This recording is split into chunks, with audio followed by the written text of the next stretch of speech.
Bismillahirrahmanirrahim. Assalamualaikum warahmatullahi wabarakatuh. Alhamdulillahirrabbilalamin. Puji syukur kehadirat Allah Subhanahu wa Ta'ala. Karena berkat izinnya, saya bisa membuat video tugas ini. Salawat serta salam tak lupa kita panjatkan kepada Nabi besar kita, Nabi Muhammad SAW, yang mana telah membawa kita dari zaman jahiliyah hingga zaman terang benderang seperti saat ini. Baik teman-teman, di video kali ini saya akan menjelaskan sedikit analisis saya seputar buku paket yang dipelajari di MA. Lebih tepatnya, saya akan membahas buku Ayo Mengkaji Al-Quran dan Hadis untuk MA kelas 10. Baik, kita masuk ke deskripsi buku. Buku ini berjudul Ayo Mengkaji Al-Quran dan Hadis. Nah, buku yang saya bawakan ini untuk kelas 10 MA. Buku ini berkurikulum Madrasah 2019. Hak Cipta tahun 2020, penerbit Erlangga. Penyusun Dr. Andes Kiai Haji Ahmad Mustafa Hatna, SK MSI. Editor ahli Dr. Saifuddin Siddiq MA. Editor Hasanuddin STHI. Buku ini diset dan di layout oleh bagian produksi penerbit Erlangga dengan Power Max G5 Adobe Garamond Pro 12 PT. Buku ini disusun sebagai pedoman belajar mengajar mata pelajaran Al-Quran dan Hadis untuk MA. Materi yang disajikan sangat bermanfaat untuk meningkatkan pemahaman tentang Al-Quran dan Hadis bagi peserta didik. Buku ini dilengkapi dengan fitur-fitur. Pertama, ada peta konsep berisi gambaran besar isi satu bab. Selanjutnya, mutiara hikmah berisi kalimat-kalimat hikmah dari Al-Quran, hadis atau ulama yang mengandung pesan atau nasihat yang baik. Ada apresiasi berisi gambaran singkat awal bab tentang materi yang akan dipelajari dilengkapi dengan analisis gambar untuk menarik minat belajar peserta didik. Selanjutnya ada kegiatan siswa berisi kegiatan yang dapat dikerjakan secara sendiri atau berkelompok. Tilawah peserta didik membaca Al-Quran terkait materi yang sedang dipelajari atau ayat lain yang relevan.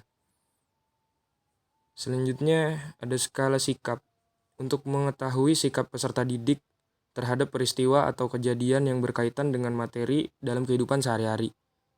Selanjutnya rangkuman merupakan ringkasan materi setiap bab. Selanjutnya penilaian akhir bab dan semester sebagai sarana untuk mengevaluasi hasil pembelajaran tiap akhir bab dan semester yang dilengkapi dengan soal-soal bernuansa host. Terakhir yaitu studi kasus, menyajikan kasus-kasus yang berkaitan dengan kehidupan sehari-hari untuk melatih keterampilan berpikir peserta didik dalam menyelesaikan masalah. Baik, selanjutnya kita masuk ke pembahasan seputar materi Quran hadis pada buku paket kelas 10 MA ini. Pertama-tama kita membahas semester 1 dalam pelajaran 1, yaitu mengenal Al-Quran dan Wahyu. Pembahasannya ada memahami Al-Quran, memahami Wahyu, meyakini dan berpegang teguh terhadap ajaran Al-Quran. Pelajaran 2, sejarah penurunan dan penulisan Al-Quran. Itu ada proses penurunan Al-Quran dan sejarah penulisan Al-Quran. Pelajaran 3, bukti keautentikan Al-Quran. Isinya yaitu jaminan Allah Subhanahu wa Ta'ala terhadap keutuhan Al-Quran, perintah berhari-hari dalam mentransmisikan Al-Quran, tantangan Al-Quran kepada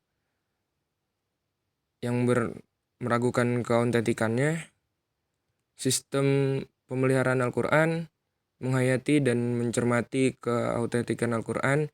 Selanjutnya pelajaran 4, yaitu bukti kemukjizatan Al-Quran. Isinya pengertian mukjizat dan macam-macamnya, aspek-aspek kemukjizatan Al-Quran. Selanjutnya pelajaran 5, memahami pokok-pokok isi ajaran Al-Quran. yaitu kajian akidah, kajian muamalah, kajian akhlak, kajian sejarah, kajian sains, kajian ibadah, kajian hukum. Selanjutnya pelajaran 6, struktur ayat dan surah dalam Al-Quran. Isinya yaitu struktur ayat dalam Al-Quran, struktur surah dalam Al-Quran, pembagian juz dan tanda-tanda lainnya dalam Al-Quran.